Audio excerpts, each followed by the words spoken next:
ଯେମିତିକି ଆମେ କଥା ହେଇଥିଲେ ଆମର ନେକ୍ସଟ ଟପିକ୍ ରହିବ ମହାସାଗର। ଆଉ ଆଜି ଆମେ ଜାଣିବା ମହାସାଗର ମାନେ କଣ? ମାନେ ସେ କେମିତି ଉତ୍ପତ୍ତି ହେଲା, କେବେ ସୃଷ୍ଟି ହେଲା ଏବଂ କେତେଟା ମହାସାଗର ଅଛି ଏବଂ ତା ବିଷୟରେ ଅଳ୍ପ କିଛି ସଂକ୍ଷେପରେ ଆମେ ଜାଣିବା। ତାପରେ ଯୋଉ ନେକ୍ସଟ ଟପିକ୍ ଆମର ରହିବ ପର୍ଟିକୁଲାର ଗୋଟେ ଗୋଟେ ମହାସାଗରକୁ ନେଇକି, ଯେମିତି ପ୍ରଶାନ୍ତ ମହାସାଗର, ଆମର ରହିଲା ଭାରତ ମହାସାଗର, ଆଟଲାଣ୍ଟିକ ମହାସାଗର, ଯାହା ଯାହା ବି ରହିଲା ତା ବିଷୟରେ ଆମେ ଡିଟେଲ୍ସରେ ଗୋଟେ ଗୋଟେ କରିକି ଆମେ, ଯୋଉଟା କି ଆମ ବହିରେ ବି ନାହିଁ, ତାକୁ ବି ମୁଁ ଅଲଗା ଅଲଗା ଜାଗାରୁ, ଯେମିତିକି ଏଆଇ ହେଇଗଲା, ଆମର ଜେମିନାଇ ହେଇଗଲା କିମ୍ବା ଚାଟ୍ ଜିପିଟି ହେଇଗଲା ବା ଅଲଗା କୌଣସି ବହି ହେଇଗଲା, ତା ଥ୍ରୁ ମୁଁ ଡାଟା ଆଣି ଆପଣମାନଙ୍କୁ ଯୋଗେଇବି। ଆମର ବିଷୟ କଣ? ମହାସାଗର।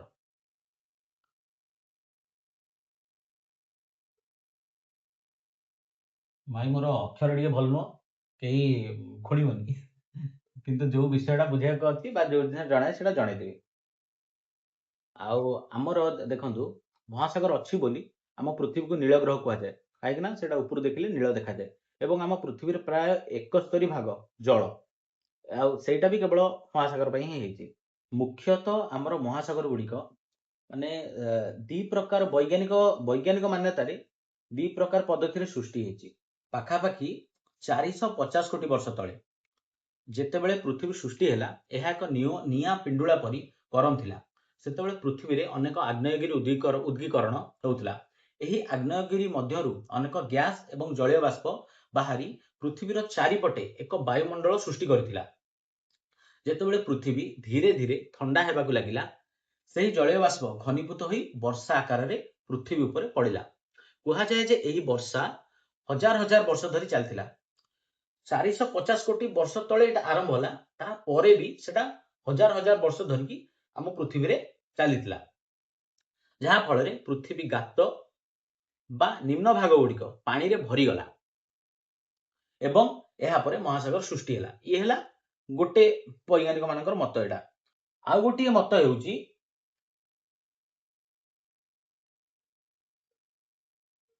ବାହ୍ୟ ଆକାଶରୁ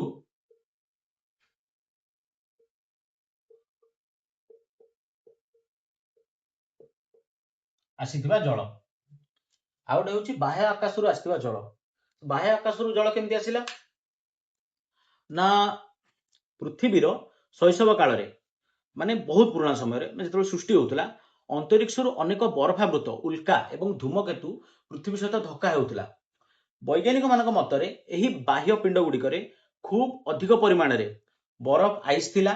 ପୃଥିବୀରେ ବାୟୁମଣ୍ଡଳରେ ପହଞ୍ଚିବା ପରେ ସେଗୁଡିକ ତରଳି ପାଣି ପାଲଟି ଯାଇଥିଲା, ଯୋଉଟା କି ଭବିଷ୍ୟତରେ ମାନେ ପରେ ଆମେ ମହାସାଗର ବୋଲି ଜାଣିଲୁ। ଏବେ ଜାଣିବା ସାରାଂଶଟି କଣ।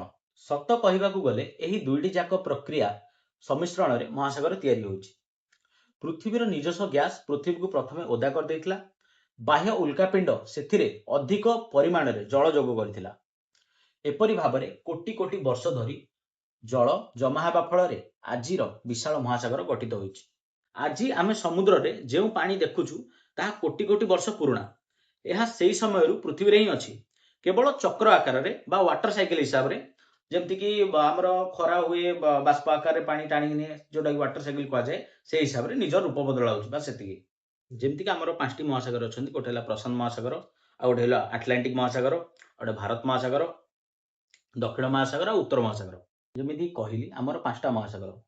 ସବୁଠାରୁ ବଡ ବା ସବୁଠାରୁ ଗଭୀର ଆମର ପ୍ରଶାନ୍ତ ମହାସାଗର। ସେକେଣ୍ଡ ବଡ ଆଟଲାଣ୍ଟିକ ମହାସାଗର। ଏବଂ ଯଦି ଆପଣଙ୍କୁ ପ୍ରଶ୍ନ ବି ଆସିବ ଯେ କୋଉ ମହାସାଗରର ନାଁ ଗୋଟେ ଦେଶ ନାଁରେ ହେଇଛି, ସେଟା ଆମର ଭାରତ ମହାସାଗର। ଆଉ ଗୋଟେ ହେଲା ଉତ୍ତର ମହାସାଗର, ଆଉ ଗୋଟେ ଦକ୍ଷିଣ ମହାସାଗର। ଆଉ ଗୋଟେ ଜିନିଷ, ଆମର ଉତ୍ତର ମହାସାଗରକୁ ବି ଆମେ ସବୁଠାରୁ ଛୋଟ ମହାସାଗର ବି କହିଥାଉ। ଆଜି ପାଇଁ ଏତିକି। ଆମର ନେକ୍ସଟ ଟପିକ ରହିବ ପ୍ରଶାନ୍ତ ମହାସାଗର। ତାପରେ ଆମେ ଗୋଟେ ଗୋଟେ ଟପିକ ପ୍ରଶାନ୍ତ, ଆଟଲାଣ୍ଟିକ, ଭାରତ ମହାସାଗର, ଆମର ଦକ୍ଷିଣ ମହାସାଗର, ଉତ୍ତର ମହାସାଗର ସବୁ କମ୍ପ୍ଲିଟ ହବ। ତ ଆଜି ପାଇଁ ଏତିକି। ଆପଣଙ୍କୁ ମାନେ ଯଦି ଆପଣଙ୍କ ମନରେ କିଛି ବି କ୍ୱେଶ୍ଚିନ୍ ରହିଲା, କ'ଣ ଆପଣ ଜାଣିବାକୁ ଚାହୁଁଛନ୍ତି ତା ବିଷୟରେ, ଯଦି ମୁଁ କିଛି ଛାଡ଼ି ବି ଦେଇଥାଏ ତ ମୋତେ ପଚାରନ୍ତୁ, ଆଉ କମେଣ୍ଟରେ ଲେଖନ୍ତୁ, କ୍ୱେଶ୍ଚିନ୍ ପଚାରନ୍ତୁ। ଯଦି କିଛି ଡାଉଟ୍ ବି ଥାଏ, ଯଦି ମୁଁ କିଛି ଭୁଲ ବି କହିଥାଏ, କି ମଣିଷ ମାତ୍ରେ ତ ଭୁଲ ବି ଅଛି, ଆଉ ଯଦି କିଛି ଛାଡ଼ି ବି ଦେଇଥାଏ ସେଇଟା ବି ଆପଣ ଆମକୁ ଜଣାନ୍ତୁ। ଜଣେଇଦେଲେ ଆମେ ସେଇଟା କଭର କରିବୁ। ଆପଣ ଯେତେ ଅଧିକ ଏଙ୍ଗେଜ ଦେଖେଇବେ ବା ଯେତେ ଆପଣ ଜିନିଷ ଜାଣିବାକୁ ଚାହିଁବେ, ମୁଁ କେଉଁଠି ନା କେଉଁଠି ଡାଟା ଆଦାୟ କରି ଆପଣଙ୍କୁ ଜଣେଇଦେବି। ଠିକ ଅଛି, ଧନ୍ୟବାଦ।